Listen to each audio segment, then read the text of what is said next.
Kasus umum yang terjadi pada mobil tua yaitu jendela kadang-kadang tidak bisa menutup ya, apalagi ini musim hujan ya, harus dikontrol ya, sambung putus ini harus dikontrol perkabelan.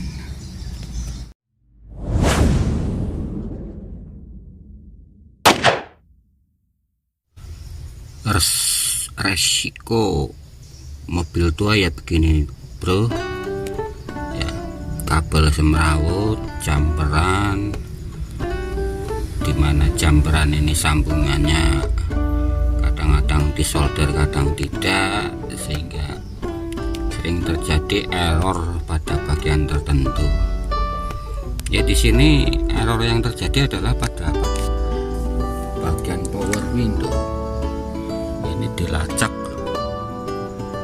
ya, dilacak itu. Nah ini indikator menyala, ini tandanya pada saklar ini ada arus, tadi tidak ada arus. Nah, setelah ada arus maka jendela dapat dinaikkan dan diturunkan. Ini kasus-kasus yang terjadi pada mobil tua, sudah umum dan wajar, sudah dicek pada bagian sikring seperti ini berfungsi semua, menyala, dan di tester dengan tester DC ya, pada bagian tombol-tombol saklar di sini tidak ada arus, artinya tidak ada tegangan yang masuk. Setelah diurut ternyata bahwa di sini ada sambungan kabel jumper ini. Sambungan kabel jumper ini kadang kentu, ini kadang nyambung kadang tidak karena tidak disolder. Ya tidak disolder pun tidak apa-apa kalau untirannya kabel ini kencang. Ini masalahnya ini sudah diturunkan semua, diodol semua, malah berpikir tadi mau gimana nih bongkar bagian ini. Susahnya lamanya kan tidak butuh waktu, kita butuh waktu berjam-jam ini untuk membongkar dan memasang, tidak butuh waktu sekian menit. Bagi yang mungkin yang sudah bengkel profesional ya mungkin hanya butuh waktu beberapa menit untuk membongkar dashboard ini pada bagian setir. Itu yang terjadi. Maka kita mengetahui atau punya pengetahuan tentang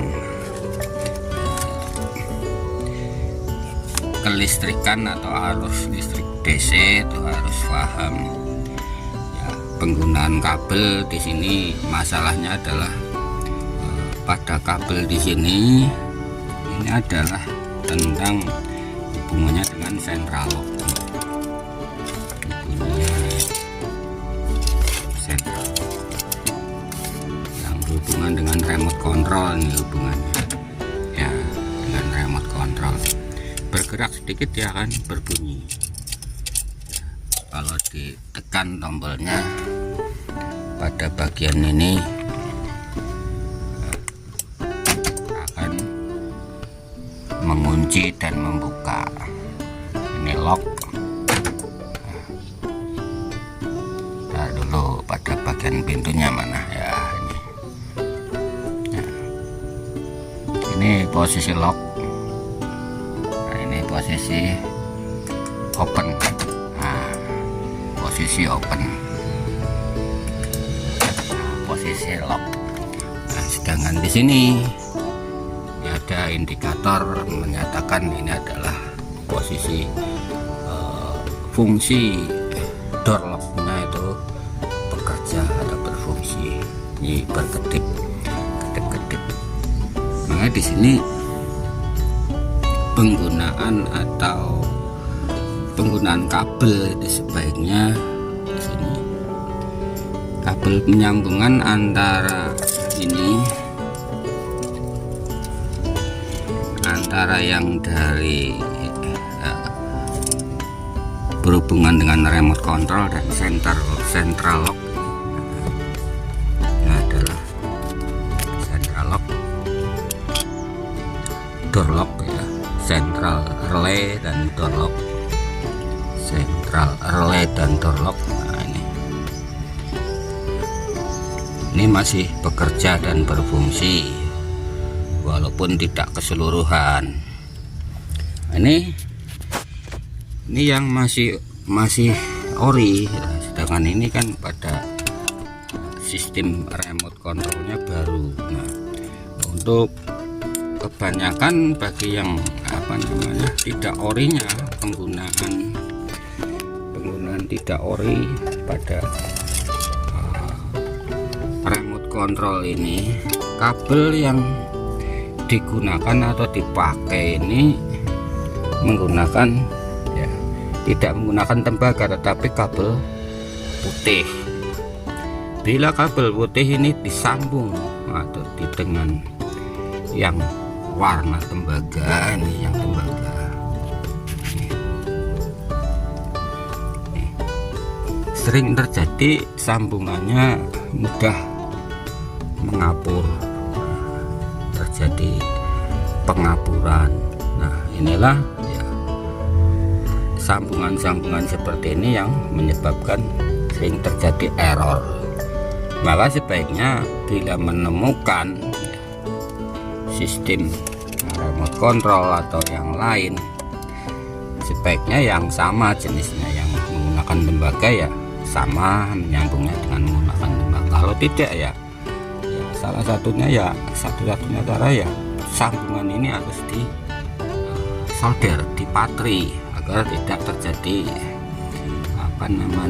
nyambung putus.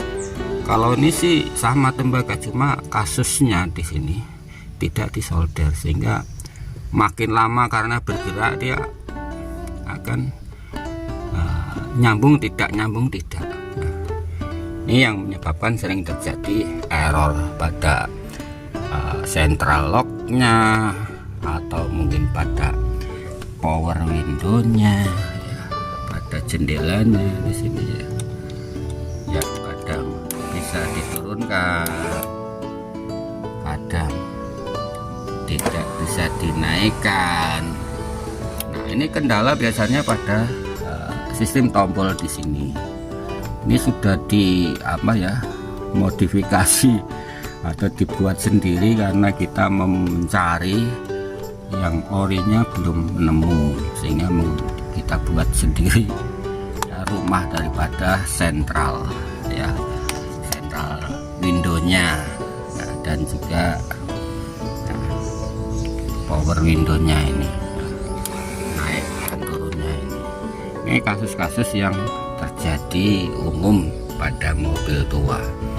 Makanya bila Anda atau kalian membeli mobil tua, sebaiknya sistem kelistrikan itu dibenahi sebagaimana mestinya. Jangan asal sambung dan dikontrol sistem perkabelan ini sampai kepada bagian dashboard, rapi apa tidak, kabelnya bagaimana ya, baik apa tidak. Tidak hanya mengecek pada bagian bodi saja, dan juga pada bagian mesin. Ini yang sering terjadi pada kasus-kasus mobil tua. Bila Anda ingin memelihara dengan mobil tua, demikian, semoga ini dapat menjadi pembelajaran dan masukan buat inspirasi bagi Anda yang memelihara atau mencoba menggunakan mobil tua untuk sekedar hobi atau sekedar untuk jalan-jalan jarak pendek antara di dalam kota atau di dalam kota kecil atau di kampung-kampung. Kalau untuk jarak jauh mobil tua sebaiknya janganlah menggunakan mobil yang jenis baru sistem kabel, kelistrikan dan lain sebagainya masih dalam keadaan bagus sehingga tidak berbahaya ya. Apalagi bila si pengemudi atau drivernya tidak mengetahui sama sekali tentang sistem kelistrikan ya, sistem kerja mesin dan lain sebagainya. Demikian, semoga ini dapat bermanfaat, menjadi inspirasi buat Anda semua yang ingin menambah wawasan tentang mobil tua. Assalamualaikum warahmatullahi wabarakatuh.